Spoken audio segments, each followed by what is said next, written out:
અમારો પ્રશ્ન છે તેનું નિવારણ કરો. કથાનો પ્રારંભ જ પ્રશ્નથી થાય. શૌનકાદિ ઋષિઓએ કીધું કે અમને એ ગોપનીય એટલે કે ગૂઢ રહસ્ય જે છે તે અમને કહો, અનુગ્રહ કરીને કહો, અને અમે યોગ્ય હોય તો કયો. જો અમે તમને પાત્ર લાગતા હોય તો અમને કયો. પાત્ર હોય એને કથા સંભળાવાય,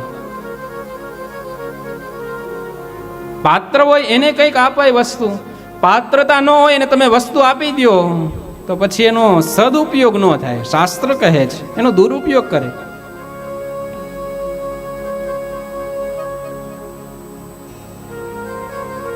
વિદ્યા છે, ધન છે, જ્ઞાન છે, એ પાત્ર હોય એને અપાય. ન આપીએ તો શું થાય? તો શાસ્ત્ર કહે છે વિદ્યા વિવાદાય ધનમ મદાય શક્તિ પરેશામ પરિપીડનાય ખલસ્ય સાધુમ વિપરીતમેતત જ્ઞાનાય દાનાય ચ રક્ષણાય.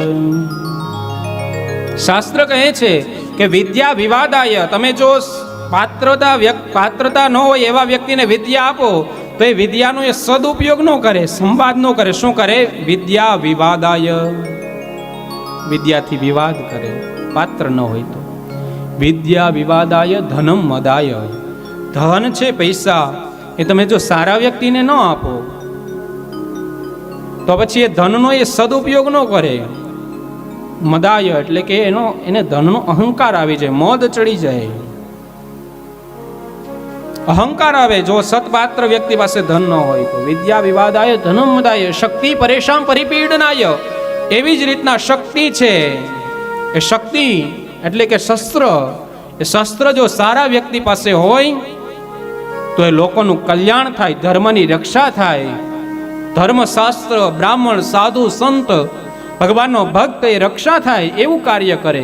પણ એ જ શસ્ત્ર એ બીજા પાસે, ખલ પાસે હોય તો એ શસ્ત્રનો દુરુપયોગ કરે, લોકોને હેરાન કરે, મશ્કરી કરે. વિદ્યા વિવાદાય ધનમ મદાય શક્તિ પરેશામ પરિપીડનાય, બીજાને પીડા આપે છે. માટે પાત્ર સમજી અને જ્ઞાન આપવું. એટલે સૂત પુરાણિક કહે છે, શૌનકાદિ ઋષિઓ સૂત પુરાણિકને કહે, અમે જો પાત્ર હોઈએ તો તમે અમને કથા સંભળાવો.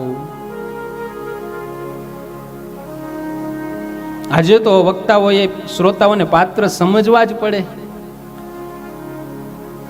અને ન હોય તો ધીમે ધીમે જેમ કથા સાંભળીએ એમ પાત્રતા આપણામાં કેળવાય છે.